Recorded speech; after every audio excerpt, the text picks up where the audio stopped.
The history of Ulysses Klaw and the voices of his head is revealed in Black Panther 166.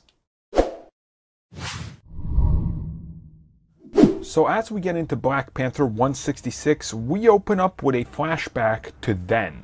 And the only thing we know is that it takes place, all we know is the fact that it's taking place at an insane asylum, with a man apologizing to a woman, before the comic transitions to now, where we are taken to Alaska to catch up with AIM and what they're doing in their facility. And what's happening is the fact that all of them are literally getting killed and getting their mind blown up, as the voiceover continues about the voices in someone's head, particularly the voices that you can let inside of your own head, and if you choose, if you dedicate yourself towards hearing them, you will be able to understand their frequency, the frequency of these gods. And as it turns out, the AIM facility is being wrecked by none other than Ulysses Klaw, who has decided that he can hear these voices, he understands them, and he is about to make his comeback. We then transition over to a neighboring enemy of Wakanda, where we see Ulysses Klaw talking about the team he has assembled, and also quickly catching us up on his origin story,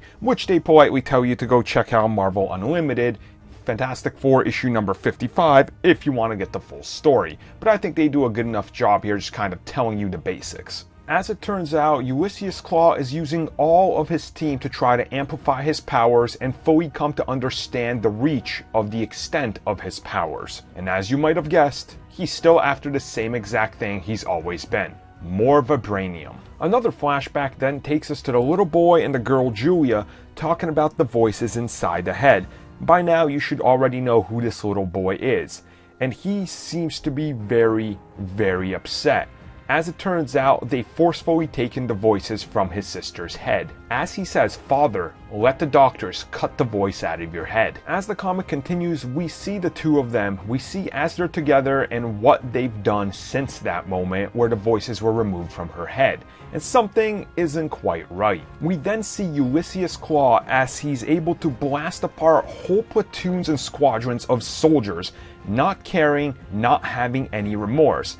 As he's talking to Julia, he says that this is it. Save your voice because there is no humanity left to him. In another flashback right after that, he says that the moment that they decided to lobotomize her was the moment that everything changed. Klaw says that all he has done was for one particular reason: to find Julia and to once again see her. And as the comic ends, we are taken over to the border of Wakanda and Azania, where we see a man ready to take on a brand new meeting, where he's ready to become a god as the comic ends. Black Panther issue 166, from the beginning to the end, had me interested. I absolutely love the story, the flashbacks, how they are fleshing out the history of Ulysses Klaw and making him more of a human, you can say. Honestly, I would recommend this comic to MCU fans that might want to know more about Ulysses Klaw, to Marvel fans in general, and Black Panther fans. This is a must read because I feel like it's going in a great direction. I would give this one a very positive 8.5 out of 10.